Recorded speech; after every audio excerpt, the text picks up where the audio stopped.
Welcome to the Tucson Bitcoin podcast. Today, my conversation is an appearance I had on the podcast Leilani4Freedom. And yeah, it's a really cool podcast that I've been enjoying following her work. And I met her at the Joe Jorgensen rally that was held in Phoenix, and she gave a very compelling speech on freedom. So I was really grateful to get on the show and be able to talk about the basics of Bitcoin. As everybody knows, it's my favorite topic in the world. But yeah, this is a good interview and conversation if you're new to Bitcoin and you want to learn some of the basics of it. We kind of just give a broad outline of the very basics and point you in some directions to go to get started if that's what you're interested in. But yeah, I hope you enjoy this interview. I really had a fun time. Hey y'all, welcome to what would normally be coffee talks, but right now we are starting something a little bit new. If you've been on Twitter with me, you know that I have been interested in getting into crypto, and Derek and I touched on this when he was on the show as well, about my interest in crypto. And so one of the things that I've been wanting to do throughout my self-education and everything is to bring people on and help not only educate me, but also educate you guys about crypto and if you're interested in it. So today we have Alex Dischinger from Tucson Bitcoin, and I'm really excited to bring him on to talk about Bitcoin itself and some of the basics of Bitcoin. We were having an amazing conversation a little bit earlier, and I'm super excited to continue that with you guys. So if you have any questions, I know somebody already gave me a question a little bit earlier, but if you have any questions, just put them in the chat and we'll go over them. So let me bring him on. How are you today? Oh, I'm doing great. I've been looking forward to this. Yeah, I know. I was excited to bring on a fellow Arizonan for the first episode. Yeah, no, it's been fun. We're running Bitcoin meetups in both Phoenix and Tucson, and I'd like to expand to some of the smaller cities like Flagstaff. And, I'm talking with somebody in Sierra Vista right now. But there's a lot of energy happening around Arizona right now. And trying to get some good tools into people's hands for sure. Yeah. How did you get into Bitcoin? I look back and I don't really know, to be honest. I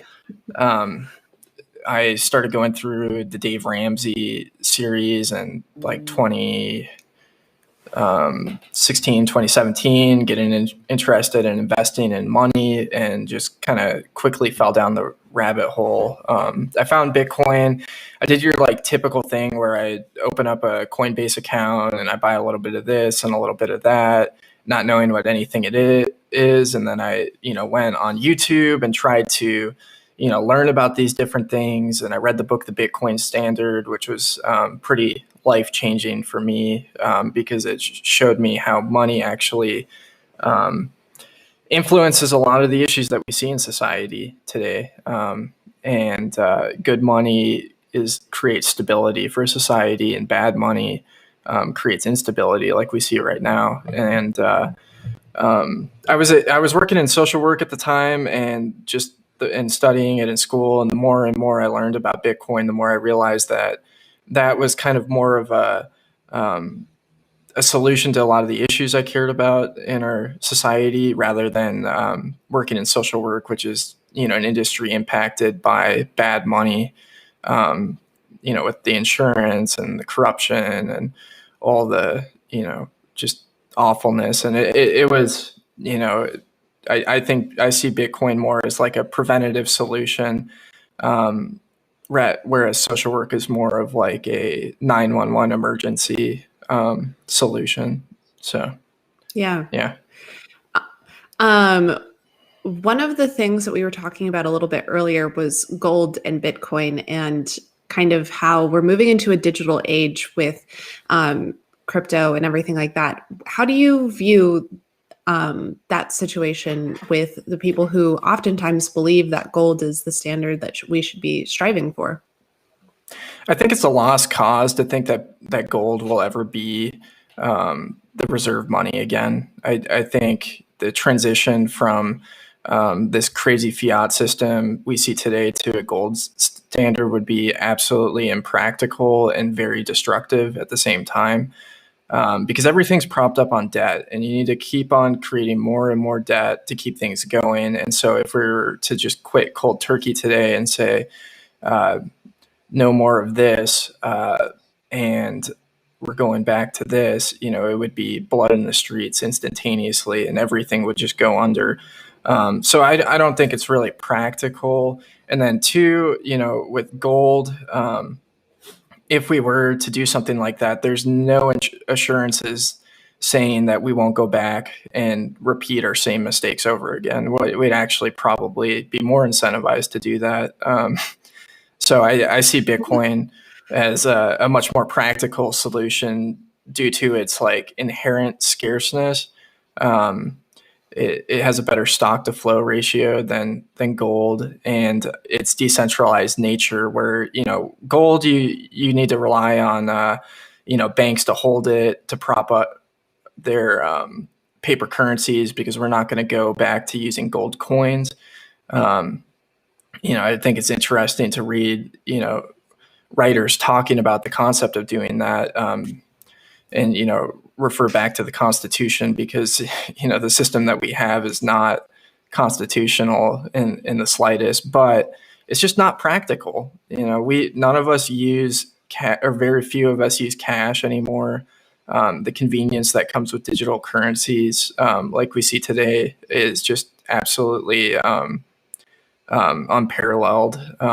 So that's kind of what I think about gold. I think Bitcoin is going to eat the $12 trillion gold market cap and replace gold as a store of value. Those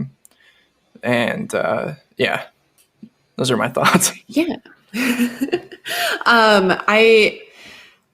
I personally believe that, like I said, gold I feel like has its purposes, right? Like jewelry and art and different things. And I believe that it'll always be valuable, but I don't think that it's the solution that we're looking for when it comes to the digital age and a free market society. I don't believe that we can base a free market society off of something like we need to rely on banks to use and things like that. So I think we're in agreement there. Yeah, I mean, there's interesting projects out there that try to make their own digital backed currencies with gold, but yeah, that doesn't fix the issue of the just messed up market system that we have today, for sure. Mm-hmm. Yeah, I totally agree with you. So for people who are just getting into Bitcoin, where would you recommend that they start? I think one of the best things to do is to have skin in the game, and to go on Cash App or wherever, and just buy like $5 worth and to watch it. So like a very, very small amount, just to like hold it and see it, and watch the price fluctuations. And then I would encourage you to go and read. And there's so much good content out there. The book that I generally push people towards is called The Bitcoin Standard by Saifedean Ammous. And one of the reasons why I love it is because it gives a very extensive history of money and Austrian economics in a way that's like readable for the average person. I have been rereading it again, and I read it for the first time about 3 years ago, or I listened to it on Audible because I don't love to read. But yeah, that's probably one of the best places to go. And then Unchained Capital has a lot of good resources. There's just so many good articles out there that talk about Bitcoin, and Bitcoin Twitter is a great place to learn too. And then Clubhouse is also a great place to learn and ask questions in the Bitcoin rooms. But yeah, also one more resource. Get to your local Bitcoin meetup. If you're really interested in learning, go and talk with other Bitcoiners. That's where I would suggest that people start, because it's really difficult when you get into this new Wild West space, and you're just kind of on your own, and you don't have a ton of knowledge. There's just so many scams out there, and so many just differing opinions on things that might not be helpful. So it's oftentimes good to meet and talk with people, or at least listen to them who have been in the space for a while, and to learn a lot before you really jump in and put a lot of money into it, because it's important to understand your investments before making them, for sure. I think that goes for everything, not just crypto, right?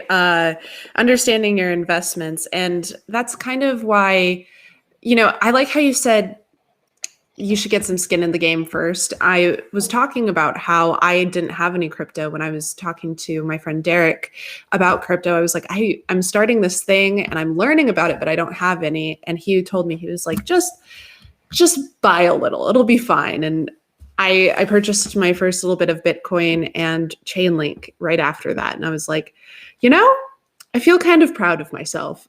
I feel like I took a big jump here, and I was like, I still don't have any idea what I'm doing. And I ended up reading a book by R.L. Breyer, and I hope he'll be on the show soon. But he brought up how Bitcoin is like a free market alternative, and how it is like perfect for the people who believe in Austrian economics. And I was wondering, what is your opinion on that? Yeah, I think it really embodies Austrian economics very, very well. And I think, Bitcoin was born out of the 2008 financial crisis, where we had these massive bailouts of banks. And, the entire crisis was created because of, crony capitalism and just really broken monetary policy. So I think it's a solution. Austrian economists have just been kind of sidelined for a long time, and not taken very seriously, because it's not very convenient for the state. They can't just endlessly expand with a limited supply of money, versus when they get to print and have all these controls over the economy, it gives them a ton of power. So I think that's one of the biggest reasons why. The way that I explain Austrian economics to people is that it is just like common sense economics. It doesn't include all of these, crazy measurements and attempts to manipulate things. Like, the Fed's mandate is to ensure maximum employment and kind of manage inflation, and they do a bad job of those two things. And while they're trying to do those two things, they're breaking all sorts of other things. And so Austrian economics is like the complete opposite of that. It's the idea of like really believing in the free market. Some really good writers on Austrian economics are Friedrich Hayek and Ludwig von Mises and Murray Rothbard, and Seyfedin Ammous is definitely in the camp of Austrian economics, the guy that wrote the Bitcoin Standard. And he gives a really good outline of what Austrian economics are, for sure. One of the things we chatted about was how the Libertarian side of Twitter and the Bitcoin side of Twitter they haven't really meshed well together. And I was wondering, with Bitcoin being such a free market solution and being such a advocate for Austrian economics, why do you think that divide is there? Yeah, I think part of it is a lot of people in the libertarian community have had this idea that gold needs to be replaced as the reserve currency, backing all the fiat currencies, or whatever. I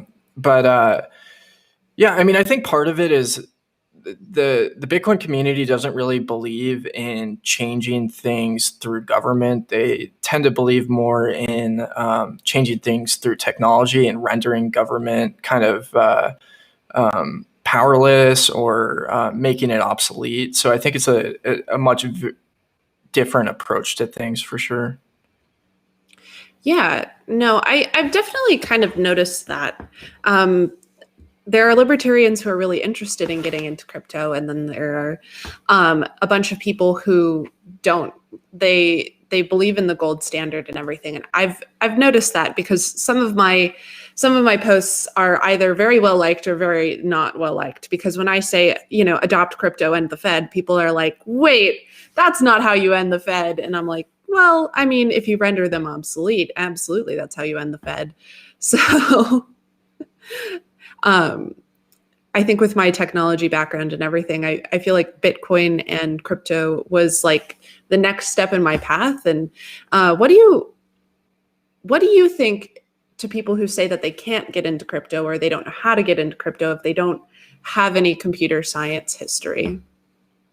Yeah, I mean, here's the thing about Bitcoin. I like to teach people about it and teach about the philosophy of Bitcoin and Austrian economics. But for the average person, they don't know how money works in the first place. They just use whatever is most beneficial to them and makes the most sense. And I mean, there definitely are some challenges, and there's a learning curve for a lot of individuals that they come across with technology in general. Whether it's the pandemic has forced people to get more on using websites, which has been a major challenge. A lot of people have been living and operating businesses without bank accounts, and to go and do that is very challenging for people, for sure. But there's the infrastructure around Bitcoin is growing so much more user friendly and so much more accessible to the average person, and it's something I get really excited about. So I've got this hat on for a company called Fold, and I'm not sponsored by them, and they have a checking account. They issue you a debit card, and on every purchase, you get a little bit of Bitcoin back, which I think is a major change for people, for them to be able to earn Bitcoin, versus having to go out and buy it, because some people might argue that they don't have enough money to do that, and that might be true in some cases. So I think, like, as far as like Bitcoin rewards, that might be one of the better ways for a newcomer to get involved and interested in the space. And it's about as easy as running a Venmo account. So if you can do that, you can earn Bitcoin on purchases. You can buy and hold it on Cash App or whatever. But using Bitcoin is definitely a major paradigm shift, because a lot of it requires you to actually be responsible for your money, which is something that most people have never had to do before. They just trust the bank. They have the direct deposit go in the bank, and then they go and swipe a debit card, or they go and grab cash out of the ATM. And it seems intimidating when you send your first transaction and you plug in an address, and that if you didn't get the address right, the Bitcoin just disappears and you never get access to it. That's intimidating.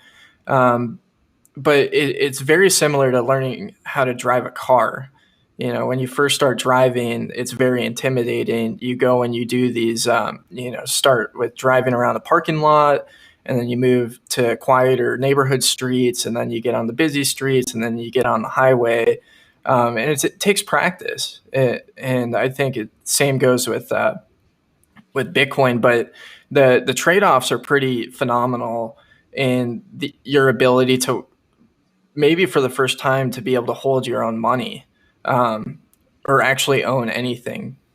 So Yeah, that was one thing that I was really interested in, and I wanted to chat with you today about, was like that idea of holding your own money, because there's, the hardware wallets and different ways to store your Bitcoin, and the private keys to your Bitcoin.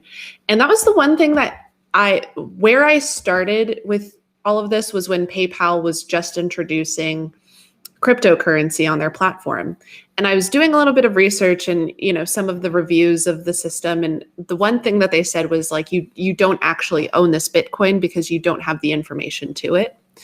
And that was one thing that really struck me, was you have to be responsible for your own stuff. And one of the confusion that I've had with some of my friends is they want me to explain what a hardware wallet is. And I know the basics. It's like a very basic computer that basically only stores your private keys. That's my understanding of it. Could you do a little bit better explanation there?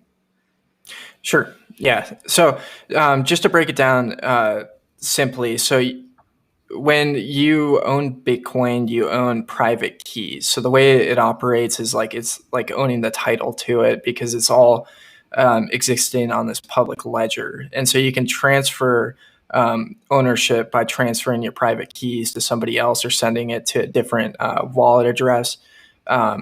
So it's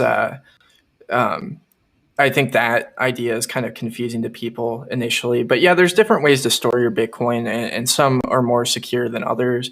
When you leave your Bitcoin on a third-party app or an exchange, you risk the chance of the exchange either restricting your ability to withdraw or use your funds, or losing your funds altogether. And so that's been a big movement inside the Bitcoin community, is this saying, not your keys, not your coins.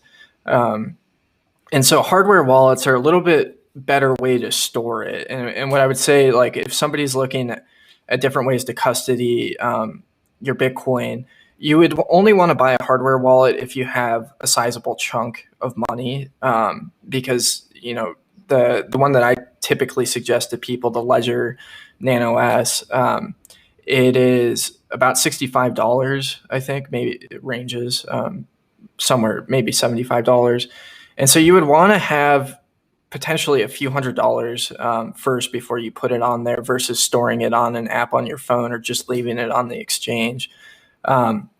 And so the way the wallet functions is that it is essentially like an encrypted flash drive that holds your private keys that isn't actively connected to the internet. So it's a lot harder to steal from.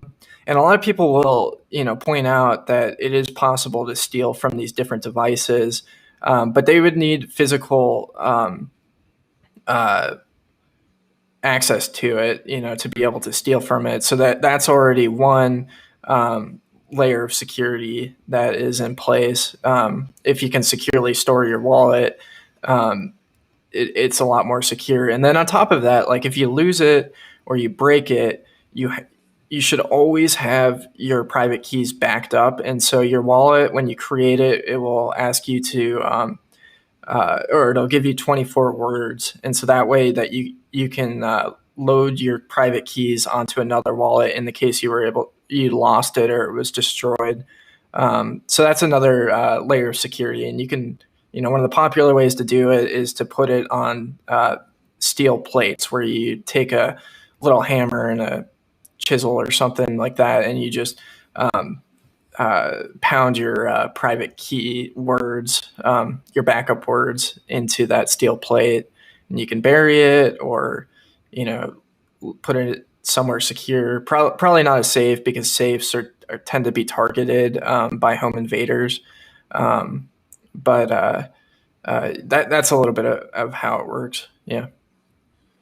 So we have a question here, and you kind of brought this up. Is it worth going through a third-party app to buy cryptocurrency stock? And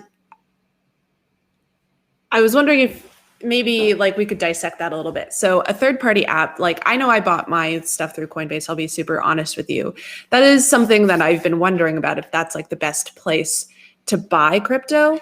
But another thing is, she said cryptocurrency stock. And I think one of the big misconceptions I had going in as well was that it was a stock, but it's actually like a form of currency. So could you explain on both of those? Yeah, I mean, that's a great question. So probably the easiest way is to go and buy it from a third-party exchange, like Coinbase, or I tend to refer people to Bitcoin-only services like Swan Bitcoin or Cash App. And one of the biggest reasons why is because a lot of these projects just scam people, if not most of them or all of them. And Yeah, I mean, I started out on Coinbase. I still have a Coinbase account. I don't use it a lot, just because they've had structural issues and seem to shut down every time there's a major move, um, which is, there's tons of theories on there as to why that happens. And it might just be like their form of a circuit breaker for their exchange if there's a lot of volatility. But, they claim it's not. They just claim to have bandwidth issues. So I'm not. A lot of people aren't the biggest fans of Coinbase, but Coinbase is definitely reputable in the space. They've been around the longest, and it's not the worst place. You just for new people, it's hard because you get bombarded with all these different um, options, that are probably confusing. So as far as it being a stock, so Bitcoin itself is a decentralized digital currency. So it's not like you're buying into, a company. Um, you're buying into money. And one of the reasons why there's so much volatility and so much growth in the space is because it's better money. And right now it's looking like it's winning as sound money. It's getting adopted in the free market versus, our garbage fiat trash that we have that's depreciating and being endlessly printed. A lot of these other projects that are out there, they operate like unregistered securities, and so in the free market that's not necessarily a bad thing, but it's important for people to understand what that means, because your typical person is coming off of Robinhood and they have all these options to buy equities and companies, and they see the cryptocurrency market very similarly, and they think, the best thing to do is to hedge my bets. I'll put a little bit into Bitcoin. I'll put a little bit into Ethereum. I'll put a little bit into whatever else. But the problem with it is, one, these companies, there's a lot of companies that are offering these tokens. When you buy them, you don't get equity in the company. You have no control. So if you go and buy Forge stock on Robinhood, you get to actually vote and make decisions in the company. If you go and buy Ethereum, you don't get to make decisions. And so a lot of these, like Ethereum, for example, has had something called a pre-mine, which means that the founders own the majority of the tokens, or they started out with the majority of the tokens. And you're essentially buying from them and making them rich, versus Bitcoin, which was a really organic start where everybody had access to it if they wanted from the very beginning. And some people might not see a whole lot of difference here between Bitcoin and Ethereum, because early adopters have a lot of the have a lot of the Bitcoin, or have a disproportionate amount to what we have access today. But the difference here is that the Bitcoin network isn't dependent on those token holders like the Ethereum network is, where you have one group of individuals making all the decisions on whether you're going to change the actual network, or whatever else they're going to do. If they're going to roll back transactions, which Ethereum has done before, because of a hack, where they just essentially invalidate a bunch of action on the network. It is a very different system. And so, if people are going to be investing in these alternative coins like Ethereum or whichever other one, it's very similar to investing in startups, but with far less control. And so they're very risky. They're most likely going to go to zero. And then I just don't see, another issue that people have when they look at all these other currencies is they think that they're going to operate interchangeably or kind of coexist. And I just have trouble seeing that happen. Like, one of the reasons why we have hundreds of fiat currencies is because of governments implementing borders and rules with guns. Like, the reason why we use the US dollar is not because it's the best currency out there. Well, it currently is, but it's because they came up with laws that said that merchants have to accept it, and those laws are backed with guns. And that's the same case, we're watching some major depreciation of the Turkish lira right now, and those people are being forced to use this garbage currency. So that's the reason why we have all these different currencies. It's actually very, very inefficient. Because imagine if you had to use a certain currency on Amazon, and then you went to go use a different currency on another website, and you had to exchange it to be able to use it. It makes a lot more sense to have one currency, and I think that's why everything will gravitate towards Bitcoin as a universal currency rather than a bunch of other currencies coexisting. So yeah. One of the top concerns that's brought up in R.L. Breyer's book is the subject of interoperability. And he says full adoption is complete when interoperability occurs. So do you think that all of these different tokens and all of these different currencies that we have now on the crypto market are eventually going to be able to interact with each other and be exchanged? Or do you think that Bitcoin will just prevail as the best?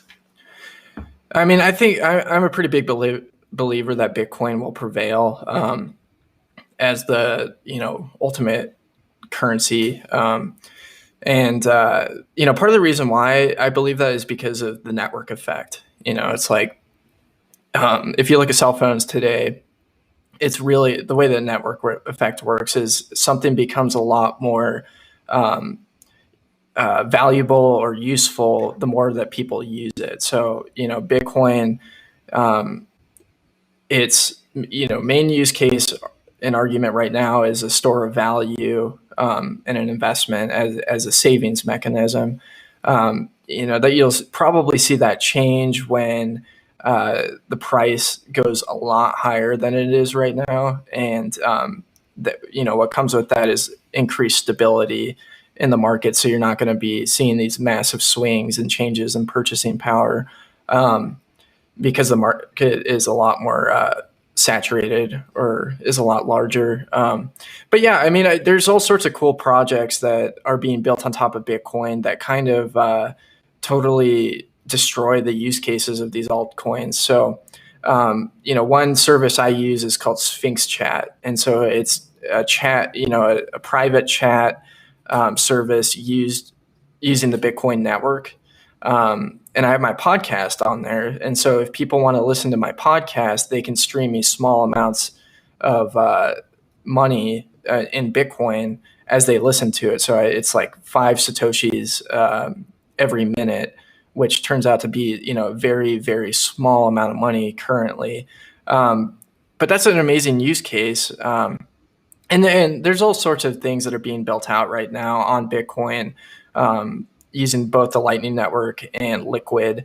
One of the most important things for this to be able to succeed is network security. And right now, Bitcoin is the most secure network by far. And a lot of that is due to its proof of work algorithm. People mine it because it's the most profitable to mine. And most of the people that are mining these other proof of work cryptocurrencies like Litecoin or Ethereum's right now is using proof of work, but they're trying to move to proof of stake, tend to take their money and put it into Bitcoin because it's a lot more secure. It's a lot more, it performs better. That's something that's really important for people to look at these other projects, is to take them and price them in Bitcoin and to see that, their life cycles are not always very long. I was looking at one that was all the rage a few years ago called Zcash. And it's like a hockey stick falling down where they launch the project and then it's a straight downward trajectory until it went to almost zero against Bitcoin. And so I think that's a really good thing to look at. And it's really difficult. I got into the space and I bought Ethereum and I bought Cardano and I bought all these different tokens right off the bat because, they're alluring. There's a lot of promises that come with them to make money. And one of the biggest things that people struggle with in the space is something called unit bias, where they look at one unit of Bitcoin is $56,000 today. And 1 unit of Ethereum is $1,700. And so they would think that it's a lot more affordable for them to buy these altcoins versus Bitcoin. There's a lot more upward possibility for a project that has a 4 billion market cap rather than a $1 trillion market cap. But if we're looking at what Bitcoin has the potential to do in completely demonetizing gold and completely demonetizing silver and taking a giant chunk out of the $130 trillion bond market, the upward potential for Bitcoin right now is pretty astounding, as well as, even looking at the fiat currencies out there, that if they're going to devalue and demonetize their fiat currencies, that's just an insane amount of money that could flow into Bitcoin. So I don't think the upside potential is even close to being reached for the project. And I just question some of the upside potential for these other projects. And, another thing is, like, a lot of these projects are maybe working on cool things, but they don't need to list tokens for things. So if you're interested in working on it, the Web 3.0, there's no reason why you couldn't be using Bitcoin for it. A lot of these tokens are just fundraising for the companies. And so I think it's important to evaluate decisions based on knowing that as a potential. Some people might be willing to, fund these projects by buying their tokens, but the expectation that it's going to be widely adopted and widely used, I think, is questionable for sure. Yeah, absolutely. So one of the goals here on the podcast is to just kind of educate people on the basics, right? So what do you think are some terms that are confusing for people when they first enter the Bitcoin space? Ooh, yeah, confusing terms. Well, we talked a little bit about private keys earlier. You brought up hardware wallets, which is probably one of the best ways to securely store your Bitcoin. Probably one of the most confusing ones is, there's so many different exchanges out there to buy Bitcoin on, and so many different options like Bitcoin ATMs, or you can use peer-to-peer services. I think that's very confusing for people, and some good ways to look at it there. I would encourage anybody that's looking to buy Bitcoin. The first requirement I would encourage you to use when judging an exchange is, can you withdraw it, and can you withdraw it easily and quickly? And a big reason why is because that's what makes Bitcoin so powerful, is you can control your own money without having to use trusted third parties like banks and intermediaries. So when you're sending a transaction, you're broadcasting it on the network versus it being changed within a company's ledger. So I'm not sure where PayPal's at right now, but I think it is a closed system where you can't withdraw Bitcoin. And I think that's how Robinhood is right now. And I know eToro is marketing a lot, but they have some issues with withdrawing. I think you can. So I tend to direct people towards companies where it's a lot easier to do that, like Cash App or, even Coinbase. Yeah, that was definitely something I looked for when I wanted to get into Bitcoin, because like I said, I joined that PayPal like option and I was like, oh, but I don't own my Bitcoin. And that I'm glad that I didn't invest at that time, because I would have been very disappointed now. But yeah, I just think that some of the misconceptions, like I brought up earlier, are that, you have to be so computer savvy and everything like that. And I think that everything's expanded so that you don't have to. Although, like we discussed earlier, like the basic understanding would be nice, because then it makes a little bit more sense, doesn't it? Mm-hmm. So one of the things that, like, there's always this mention of like APIs And hardware wallets was definitely one of the ones that I wanted to go over. But just, are there any concepts that you think are important to understanding Bitcoin? Yeah, I think like one of the biggest concepts to understand is that Bitcoin has a limited supply of 21 million that will ever exist, and that's not changeable. And why that's so important. So, when you're contrasting that against fiat currencies, money acts as a measuring tool for value. And when the measuring units are changed constantly, it totally screws up the market. It's like somebody issuing you a ruler to measure things with and then changing how many inches are in the ruler on a consistent basis. It makes it very difficult for there to be any sort of standard. And one of the things, a lot of people struggle with Bitcoin because they think it's volatile. But its monetary policy is set in stone. It's very stable. We know exactly what's going to happen 30 years from now. Whereas with fiat currencies, we don't know what's going to happen 30 days from now. If there's going to be some sort of large spending bill, or if the Fed's going to implement yield control, or if they're going to let the 10-year treasury rise and everything just kind of crumble and the dollar to rally. So I think people's understanding of volatility needs to be put into perspective compared to the fiat currencies that we use today. And, where we're at, it's kind of astonishing to me how people do not see how fragile and broken our monetary system is right now. Well, I mean, that's just the sheet they put over everyone's eyes. Mm-hmm. Yeah, we're very, very close to breakdown. And I think it's really important for people to be looking at that and looking at ways to protect themselves from the breakdown, for sure. And it's, very, very scary. Very. One of my favorite podcasts on the topic is the Gentlemen for Liberty podcast on the Fed, because they bring up, the history of it and why it's there and why it's failing. And I think that's really important. And I know that's something you touched on as well, as knowing the history of money.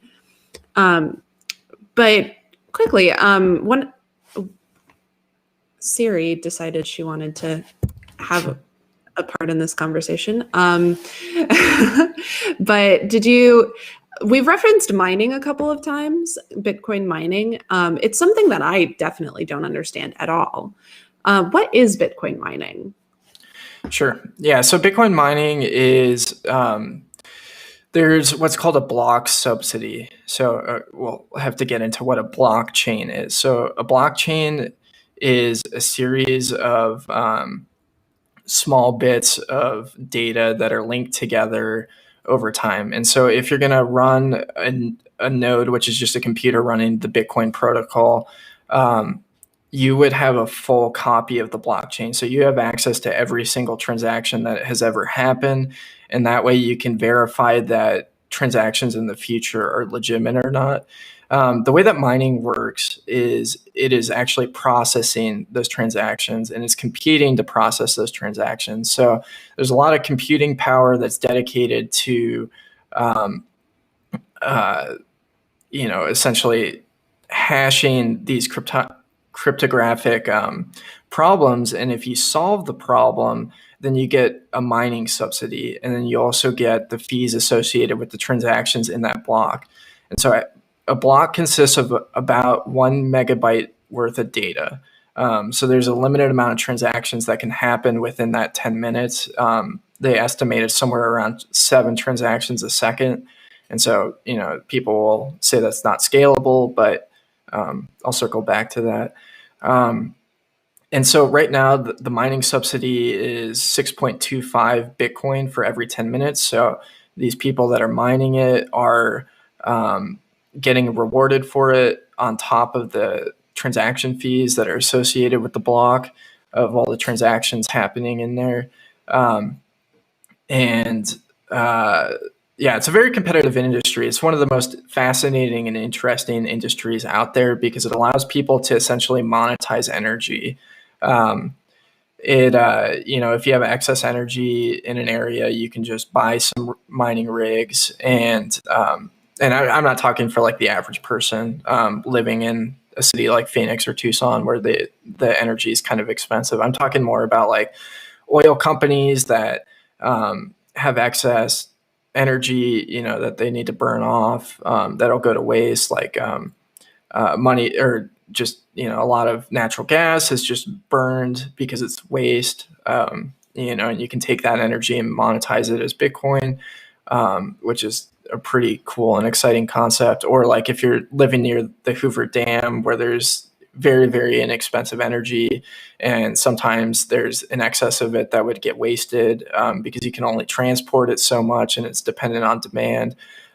You can turn on your miners and make it. But yeah, the way I would look at mining is essentially just processing transactions, and fighting to. It's a market for trying to solve each block essentially. And one of the things that's really exciting about it and really cool about it, so people will say, well, if there's a subsidy of 6.25, isn't it inflationary? And I would say yes and no, because there's only 21 million that will ever exist. Right now, there's about 18.5 million in circulation. So we're moving more and more to that 21 million. And every 4 years, that subsidy gets cut in half. So in May, we had the last, what's called a halving, where the subsidy gets cut in half, and it got cut from 12.5 to 6.25. And the next presidential election will see another halving cycle happen, and the next one after that, and the next one after that. So that's kind of it definitely is a very, this is like definitely more technical side of Bitcoin. So if you're a very technical person, mining might be something that you would be interested in exploring, but for the average person, it's not as important. Some critics will say that Bitcoin is not very decentralized in its mining. So the way that you would be able to take over a blockchain is by gaining 51% of the mining power or the hash rate. And then you would be able to edit transactions and maybe even roll them back.